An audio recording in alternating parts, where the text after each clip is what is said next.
Hello student, स्वागत है आपका अपने चलते अरिजीत में। आज हम देखने वाले हैं मासिक टेस्ट 2024-25 माह अगस्त, विषय गणित, कक्षा 10वीं के पेपर का। इसमें आपको यहाँ पर पूर्णांक 20 नंबर का है। समय अवधि आपको 45 मिनट मिलने वाली है। तो सबसे पहले इसके सही विकल्प दिए गए हैं, तो आइए उनको देख लेते हैं।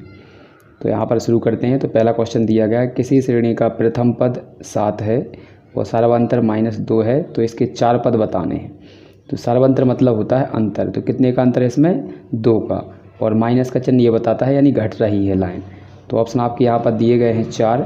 तो आप देखेंगे तो इनमें सब में से आप इसमें देखेंगे तो आपको 2 का अंतर दिख रहा होगा। तो यहाँ पर इसका सही आंसर हो जाएगा आपका पहला।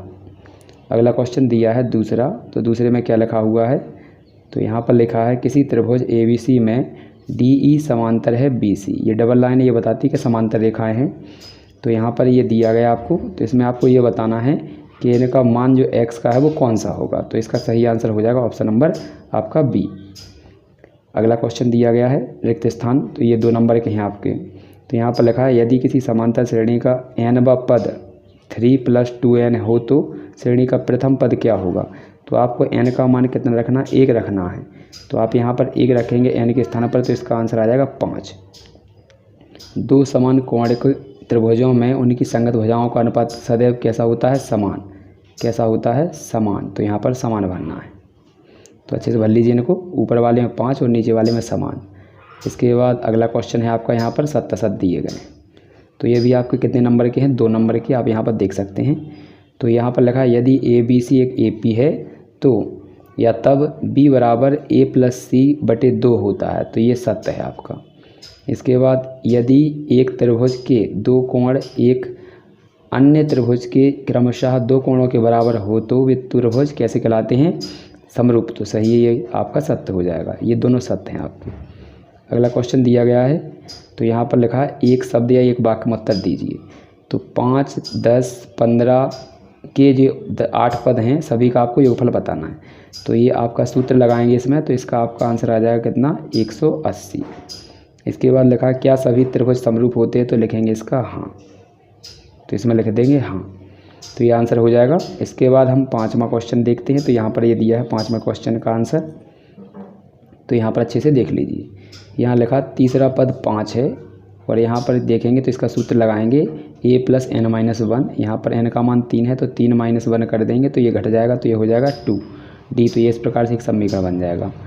इसके बाद दूसरा लिखा है आपका कि 7वां पद 9 है। तो यहाँ पर वही सूत्र लगाएंगे A + n-1 × D। तो यहाँ पर देखिए n का मान 7 है, तो 7 - 1 करेंगे तो कितना हो जाएगा? 6D। तो ये हो जाएगा दूसरा समीकरण। अब इन समीकरणों को हम कर देंगे विलोपन विधि से हल। तो यहाँ पर लिखेंगे समीकरण 1 तथा 2 से इन दोनों को हम इस प्रकार से लिख लेंगे और यहाँ पर नीचे वाले के चिन्ह बदल देंगे।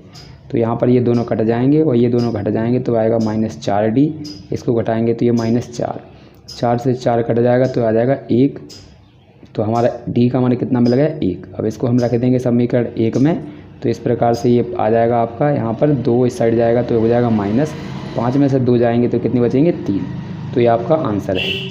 अगला क्वेश्चन देखते हैं। तो अगला क्वेश्चन दिया गया है आपका 6वां, प्रथम 100 धन पूर्णांक संख्याओं का योगफल ज्ञात करना है।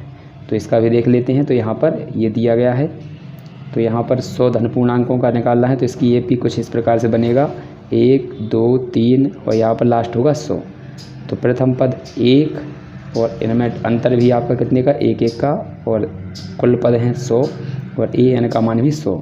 इस प्रकार से ये सूत्र लगा देंगे, इसमें मान रख देंगे तो ये कट जाएगा और कटने के बाद आपका क्या होगा?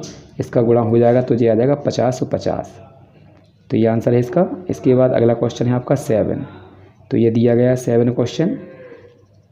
तो देखिए यहाँ पर समझ लीजिए। तो यहाँ पर एक चित्र दिया गया है, इस चित्र में देखें। तो यहाँ पर आप यदि देखें ढंग से तो ये लाइन दी गई है और इस लाइन पर ये कोण बना हुआ है 125 डिग्री का। अगर इसको इतना और मिला दें तो ये टोटल जो कोण बनेगा वो टोटल कितने का बनता है? 180।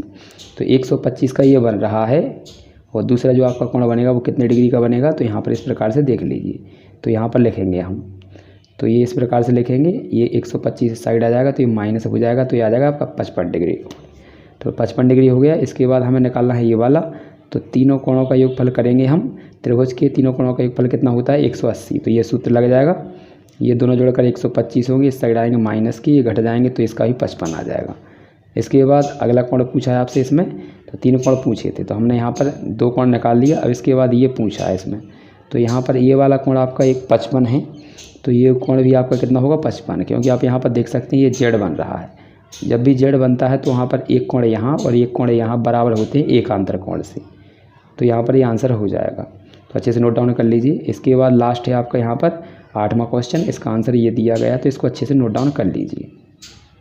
आशा करते हैं आपने अच्छे से देख लिया होगा पूरा, तो अच्छे से नोट डाउन कर लीजिए इसको।